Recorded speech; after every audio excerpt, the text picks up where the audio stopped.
it has been described by scientists as a monster.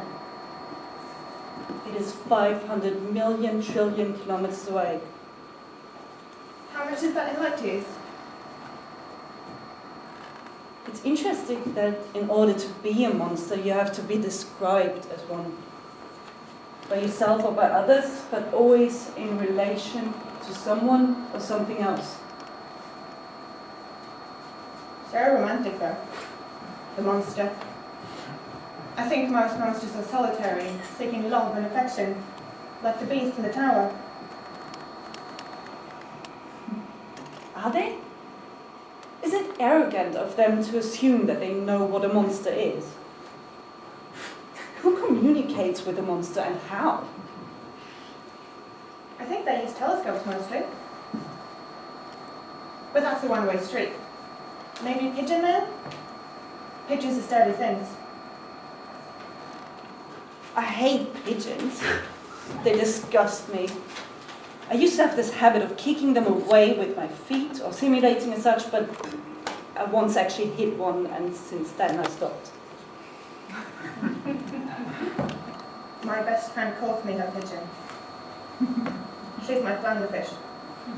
I don't know why.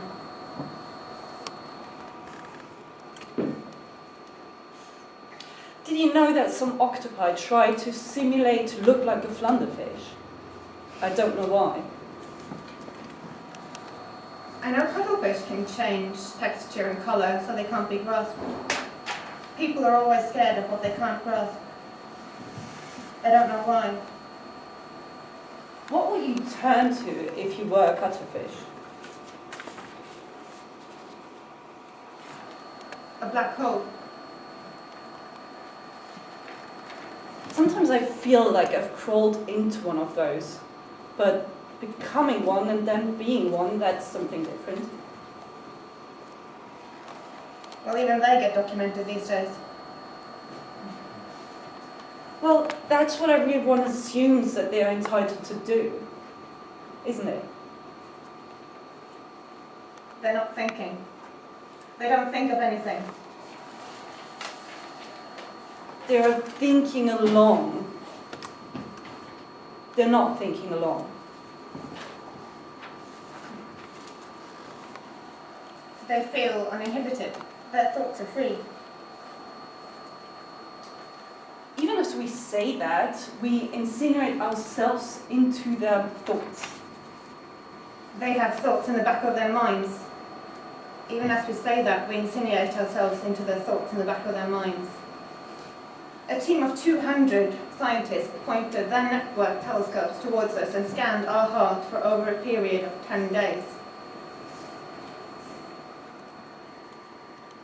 Scanning is a mindless process, even if it's something so seemingly crucial as a heart. But then again, I guess they haven't thought of that when they started pointing their telescopes. The image shows an intensely bright ring of fire surrounding a perfectly circular dark hole.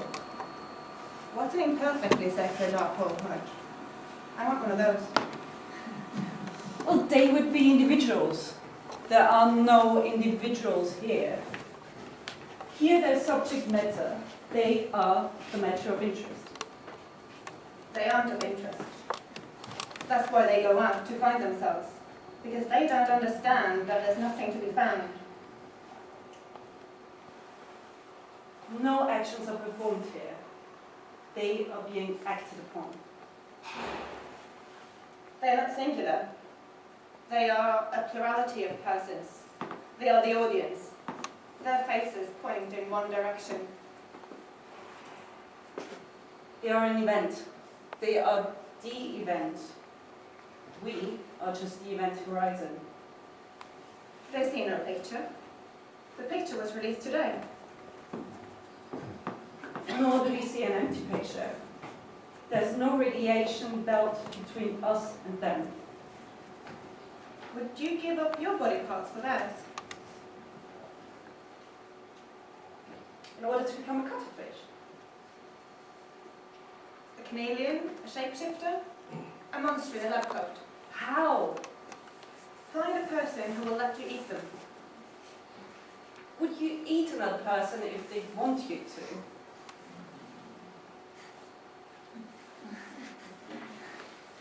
Want me to or aren't against it? Well, how would you tell the difference by their indifference? People enjoy art more effectively when they sit than when they stand. That is why they are sitting. They are friendlier when they sit. They are more receptive. They are more open-minded. They don't mind the monsters as much. They're more long-suffering.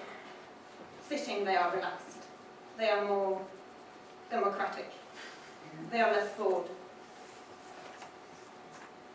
Or they are breathing, or they are listening, or they are smelling, or they are swallowing, or they are blinking their eyelids, or they are belching, or they are sweating.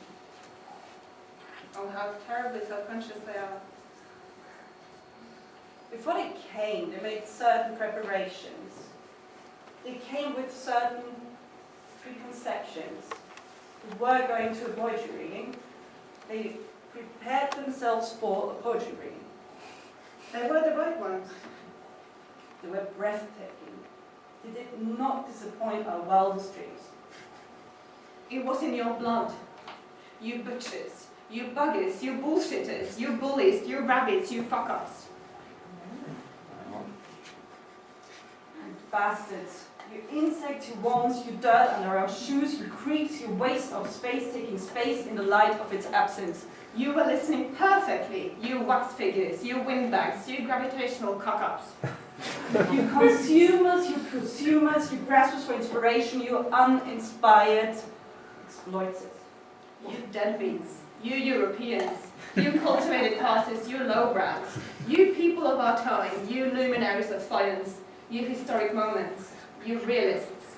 You milestones in the history of poetry, you sad sacks, you mortals, you soulless, you anti-heroes. You monsters, you are welcome here. We thank you. Good night.